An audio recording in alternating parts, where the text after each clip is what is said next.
Hi guys, a happy day to all. So இன்னைக்கு வீடியோல நம்ம 12th ஸ்டாண்டர்டோட first chapterோட continuation தான் பார்க்க போறோம். இன்னைக்கு சில exercise sums வந்து நான் solve பண்ணி காட்றேன். So first நம்ம பார்க்க போற exercise sum வந்து exercise 8. So அதோட question படிச்சிட்டு வந்துடலாம். Okay, நம்ம இப்போ 8th questionோட question படிச்சிடலாம். Raju does not keep proper books of accounts. Following details are given from his records. So particulars கொடுத்திருக்காங்க. Date வந்து 1/1/2018, 31/12/2018. ஏன் இந்த மாதிரி கொடுத்திருக்காங்க அப்படின்னா சம்மில் வந்து நம்மளுக்கு க்ளோசிங் கேபிட்டலும் தெரியாது, ஓப்பனிங் கேபிட்டலும் தெரியாது. ஸோ ஓப்பனிங் கேபிட்டல் கண்டுபிடிக்கிறதுக்கு 1/1/2018 இந்த டீட்டெயில்ஸ் யூஸ் பண்ண போகிறோம். அண்ட் க்ளோசிங் கேபிட்டல் கண்டுபிடிக்க 31/12/2018 இந்த டீட்டெயில்ஸ் யூஸ் பண்ண போகிறோம். ஸோ நம்ம ரெண்டு ஸ்டேட்மெண்ட் ஆஃப் அஃபேர்ஸ் ப்ரிப்பேர் பண்ண போகிறோம் இப்போ இந்த சம்மில். So during the year we introduce further capital of 50,000 and withdraw 2,500 per month for his personal use. சரிங்களா? ஸோ 2,500 per monthன்னு கொடுத்துருக்காங்க. அப்போ 1 இயர்க்கு எவ்வளோ அப்படின்றத into 12 போட்டு நம்ம கண்டுபிடிக்கணும். So we'll do the sum now. Okay guys, so question வந்து பார்த்துட்டோம். questionல வந்து நம்மளுக்கு ரெண்டு டேட் வச்சு particulars வந்து கொடுத்துருக்காங்க. ஒரு டேட் வந்து 1/1/2018 and another date வந்து 31/12/2018. இது ஏன் ரெண்டா ஸ்ப்ளிட் பண்ணி கொடுத்துருக்காங்க அப்படின்னா questionல ஓப்பனிங் கேபிட்டலும் இல்லை, க்ளோசிங் கேபிட்டலும் இல்லை. ஸோ நம்ம ரெண்டு கேபிட்டலையும் கண்டுபிடிச்சாதான் statement of profit or loss போட்டு பிஸ்னஸ்க்கு ப்ராஃபிட் கிடச்சிருக்கா இல்லை லாஸ் கிடச்சிருக்கா அப்படின்னு பார்க்க முடியும். ஸோ ஃபர்ஸ்ட் வந்து நம்ம statement of affairs as on 1/1/2012 போட்டலாம். அப்போ தான் நம்மளுக்கு ஓப்பனிங் கேபிட்டல் எவ்வளோ இருக்குது அப்படின்னு சொல்லி தெரியும். So as usual format liabilities rupees, asset rupees. So sundry creditor, நம்மளோட creditor we are liable to pay, நம்மளுடைய கிரெடிட் அமௌண்ட் வந்து நம்ம பே பண்ணணும். சரிங்களா? அண்ட் பேங்க் லோன், அதுவும் வந்து we are liable to pay our loan. Bills payable, என்ன bills எல்லாம் நம்ம அக்செப்ட் பண்ணிக்கிட்டோம், நான் பே பண்ணுறேன் அப்படின்னு சொல்லி அக்செப்ட் பண்ணிக்கிட்டு எல்லா பில்ஸையும் நம்ம பே பண்ணணும். So we are liable to pay the bills payable account. So இந்த மூணு அமௌண்ட்டையும் வந்து நம்ம ஆட் பண்ணிக்கணும். ஸோ எப்போவுமே அசெட் சைடு தான் வந்து அமௌண்ட் அதிகமாக இருக்கும். சரிங்களா? ஸோ கேஷ் அட் பேங்க் நம்மளுக்கு 80,000 நம்ம ஆர்கனைசேஷனோட அமௌண்ட் வந்து பேங்க்ல இருக்கு. ஸ்டாக் நம்ம கையில் இருக்கிறது 1,80,000 worth உள்ள ஸ்டாக் வச்சிருக்கோம். டெப்டாஸ், ஃபியூச்சரில் நம்மளோட டெப்டாஸ் நம்மளுக்கு கொடுக்க போகிற அமௌண்ட்டை வந்து நம்ம அசெட்டாக தான் கன்சிடர் பண்ணுவோம். So debtors 90,000. Plant and machinery நம்மளுடைய அசெட் 1,70,000 இருக்கு. ஸோ இது எல்லாத்தையும் ஆட் பண்ணால் நம்மளோட டோட்டல் வந்து 5,20,000. இந்த 5,20,000லேருந்து இந்த creditors, bank loan and bills payable add பண்ணோம் அப்படின்னா 2,70,000 வரும். அந்த 2,70,000ல 5,20,000லேருந்து மைனஸ் பண்ணிக்கிட்டோம் அப்படின்னா நம்மளுடைய கேபிட்டல் வேல்யூ வந்து 2,50,000. இந்த கேபிட்டல் வந்து balancing figure and it is considered as the opening capital. ஏன் ஓப்பனிங் கேபிட்டல்னா நம்ம டீட்டெயில்ஸ் வந்து 1/1/2018 டீட்டெயில்ஸ் வச்சு போட்டிருக்கிறதுனால இது வந்து we are considering it as an opening capital. So next statement of affairs la closing capital கண்டுபிடிக்கலாம். Next statement of affairs பார்க்கலாம். Statement of affairs as on 31/12/2018. ஏன் வந்துட்டு இந்த statement of affairs போடுறோம் அப்படின்னா to find out the closing capital of the year. இது வந்து end of the year அவங்க கொடுத்திருக்க particulars questionல. So as usual format liability rupees, asset rupees. Sundry creditor 1,95,000, bank loan 60,000, bills payable 45,000, and on the asset side cash at bank 90,000, stock 1,40,000, debtors 2 lakh and plant and machinery 1,70,000. So நம்ம இத total பண்ணோம் அப்படின்னா நமக்கு வந்து total வந்து 6 lakh கிடைச்சிருக்கு. So இந்த 6 lakhல இருந்து liability side இருக்க sundry creditor, bank loan and bills payable மூணுத்தையும் ஆட் பண்ணோம் அப்படின்னா we will get 3 lakh.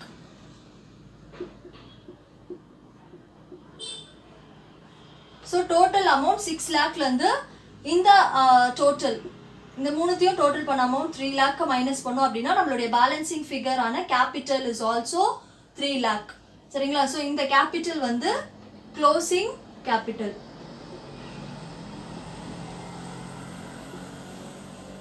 So இப்போ நம்மளுக்கு ஸ்டேட்மெண்ட் ஆஃப் அஃபேர்ஸ் போட்டதில் ஓப்பனிங் கேபிட்டல் 2,50,000 கிடைச்சிருக்கு அண்ட் க்ளோசிங் கேபிட்டல் 3 lakh வந்து கிடைச்சிருக்கு. ஸோ இந்த ஓப்பனிங் கேபிட்டலையும் க்ளோசிங் கேபிட்டலையும் வச்சு ஸ்டேட்மெண்ட் ஆஃப் ப்ராஃபிட் போட்டோம் அப்படின்னா we will get the profit of the organization. After finding the closing capital and opening capital using statement of affairs method, இப்போ வந்து நம்ம statement of profit or loss போடலாம். So நம்ம கண்டுபிடிச்ச closing capital 3 lakh அதோட drawings வந்து add பண்ணுறோம். And drawings வந்துட்டு ஸோ நம்ம கொஸ்டினில் படித்த மாதிரியே 2,500 per month அந்த ஓனர் வந்து வித்ட்ரா பண்ணுறாரு. ஸோ நம்ம ஹோல் இயர்க்கு போடுறதுனால இன்டூ 12 பண்ணி 30,000 drawings நம்ம வந்து காட்டணும். ஸோ அதை ஆட் பண்ணோம் அப்படின்னா 3,30,000. அது கூட கொஸ்டின்லேயே அடிஷ்னல் கேபிட்டலும் கொடுத்துட்டாங்க. அடிஷ்னல் கேபிட்டல் 50,000 மைனஸ் பண்ணணும். ஸோ மைனஸ் பண்ணால் நம்மளுக்கு ஆன்சர் வந்து 2,80,000. 2,80,000 நம்ம கண்டுபிடிச்ச ஓப்பனிங் கேபிட்டலையும் மைனஸ் பண்ணுறோம் அப்படின்னா 2,50,000 மைனஸ் பண்ணோம் அப்படின்னா நம்மளுக்கு கிடைக்கிற ப்ராஃபிட் வந்து 30,000 ஃபார் த இயர். ஸோ இதுதான் வந்து statement of profit or loss account. So exercise 8ல் நம்ம கண்டுபிடிக்க வேண்டியது closing capital, opening capital and profit. So இது மூணுத்தையும் வந்து நம்ம கண்டுபிடிச்சிட்டோம். Hope you understand the sum. Okay, next வந்து நம்ம 9th கொஸ்டின் படிச்சிடலாம். Anand does not keep his books under double entry system. So Anand வந்து அவரோட புக்ஸ் ஆஃப் அக்கௌண்ட்ஸ் வந்து டபுள் என்ட்ரி சிஸ்டம் மெயின்டைன் பண்ணலை. ஸோ இப்போ நம்மளுக்கு இருக்க ஒன்லி ஹோப் வந்து சிங்கிள் என்ட்ரி சிஸ்டம், அதாவது statement of affairs and statement of profit or loss போட்டு தான் இந்த சம்மோட சொல்யூஷன் நம்ம கண்டுபிடிக்கணும். So find the profit or loss made by him for the year ending 31st March 2019. So இங்கே வந்து ஆஸ் யூஷுவல் 8th சம் மாதிரியே 2 டேட் வச்சு பர்டிகுலர்ஸ் கொடுத்துருக்காங்க. ஒன்று வந்து 31/3/2018 ஓப்பனிங் பேலன்ஸ், இன்னொன்று வந்து 31/3/2019 க்ளோசிங் பேலன்ஸ். இங்கே ஒரே ஒரு ட்விஸ்ட் என்ன அப்படின்னா இந்த 60,000 கிரெடிட் அப்படின்னு இருக்கிறது. சரிங்களா, கேஷ் அட் பேங்க் எப்போவுமே அசெட் தான். ஆனால் 31/3/2018 டெபிட்னும் 31/3/2019 கிரெடிட்னும் கொடுத்துருக்காங்க. அது ஏன் அப்படின்னு சம் போடும்போது நான் எக்ஸ்பிளைன் பண்ணுறேன். Next cash in hand, stock, sundry debtor, plant and machinery, land and building and sundry creditors. அப்புறம் அவர் வந்து பர்சனல் யூஸ்க்காக 60,000 வித்ட்ரா பண்ணியிருக்காரு. தென் he introduced 17,000 as a capital for expansion of his business. That is nothing about your additional capital. Create provision for debtors 5% create பண்ண சொல்லியிருக்காங்க.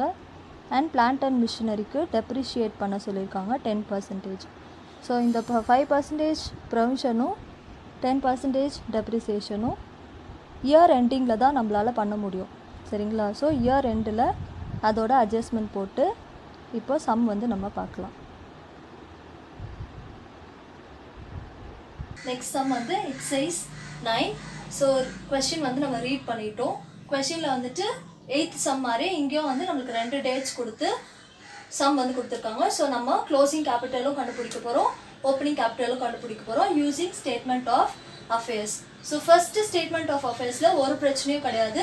31/3/2018 opening capital கண்டுபிடிக்க போகிறோம். As usual liabilities rupees, asset rupees format use பண்ணி. சரிங்களா, so sundry creditors 1,70,000 and other particulars in the asset side: cash at bank, cash in hand, stock, sundry debtor, plant and machinery, land and building. So the total பண்ணோம் அப்படின்னா we are getting the answer 3,63,000. அந்த 3,63,000ல நம்மளுடைய creditor amount 1,70,000 மட்டும் less பண்ணோம் அப்படின்னா நம்மளுடைய capital balancing figure 1,93,000. So இதுதான் வந்து நம்மளுடைய ஓப்பனிங் கேபிட்டலாக இருக்க போகுது. நெக்ஸ்ட் வந்து நம்ம statement of affairs as on 31/3/2019 closing capital எப்படி கண்டுபிடிக்கிறதுன்னு பார்க்கலாம். நெக்ஸ்ட் வந்து நம்ம statement of affairs as on 31/3/2019 statement of affairs போட போகிறோம். ஸோ இங்கே வந்துட்டு liabilities rupees, asset rupees. ஏன் அப்படின்னா சில கால்குலேஷன்ஸ் இருக்குது, அதனால நம்ம இன்னர் காலமில் டீட்டெயில்ஸ் எல்லாம் போட்டுக்கிறதுக்காக 2 rupees காலம் கொடுத்துருக்கேன். ஸோ கொஸ்டின்ல வந்துட்டு கேஷ் அட் பேங்க் கிரெடிட் அப்படின்னு சொல்லி ரெப்ரசென்ட் பண்ணியிருந்தாங்க. ஏன் கிரெடிட் அப்படின்னு ரெப்ரசென்ட் பண்ணியிருக்காங்க அப்படின்னா அது வந்து நம்மளுடைய பேங்க் ஓவர் டிராஃப்ட். சரிங்களா?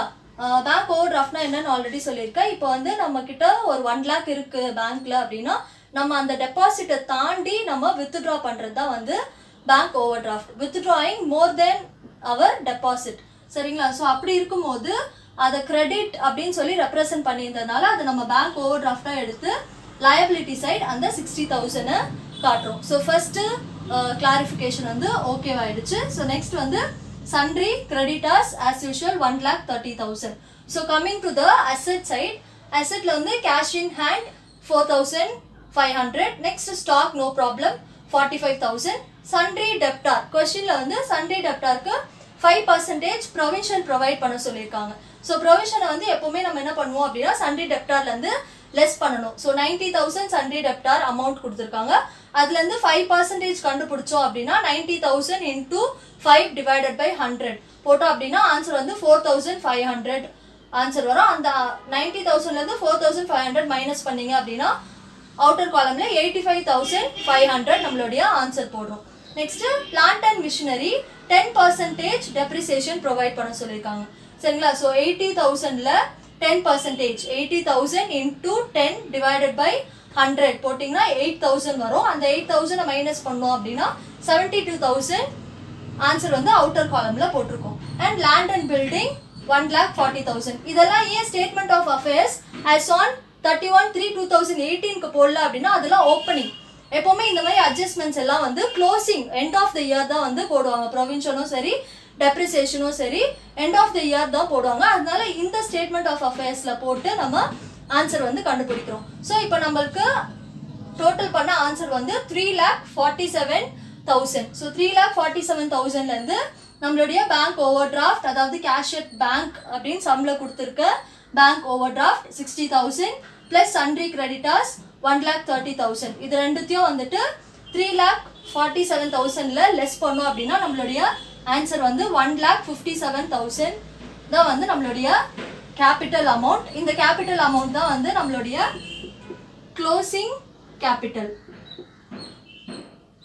ஸோ இப்போ வந்து நம்மளுக்கு ஓப்பனிங் கேபிட்டலும் தெரியும் க்ளோசிங் கேபிட்டலும் தெரியும். Statement of profit or loss போட்டு ப்ராஃபிட் ஆஃப் த இயரா இல்லை லாஸ் ஆஃப் த இயரா அப்படின்னு சொல்லி கண்டுபிடிச்சது. ஸோ நம்ம கண்டுபிடிச்ச closing capital and opening capital வச்சு statement of profit or loss போட்டதுல நம்மளுக்கு வந்து ப்ராஃபிட்னு ஆன்சர் வந்து வந்திருக்கு. ஸோ ஃபார்மேட் படி closing capital plus drawings minus additional capital minus opening capital. Closing capital 1,57,000 plus drawings 60,000 add பண்ணோம் அப்படின்னா 2,17,000 கிடைச்சிருக்கு. ஸோ 2,17,000ல அடிஷ்னல் கேபிட்டல் 17,000 லெஸ் பண்ணோம் அப்படின்னா ஆன்சர் வந்து 2 lakh. ஸோ 2 lakhல ஓப்பனிங் கேபிட்டல் 1,93,000 லெஸ் பண்ணோம் அப்படின்னா 7,000 is the profit for the year. So this is all about statement of profit or loss account. இப்படி வந்து அட்ஜஸ்ட்மெண்ட்ஸ் வச்சு சம் கொடுத்துருந்தா எப்படி வந்து ஸ்டேட்மெண்ட் ஆஃப் அஃபேர்ஸ் வந்து ப்ரிப்பேர் பண்ணிட்டு அதுக்கப்புறம் statement of profit or loss போடுறது அப்படின்றதுக்கான ஒரு எக்ஸாம்பிள் சம் தான் இந்த exercise 18. Hope you understand exercise 8 and 9. So sum வந்து உங்களுக்கு கிளியராக புரிஞ்சிருந்துச்சு அப்படின்னா please share with your friends. Let them also get benefited out of the video. Thank you guys. Have a happy day.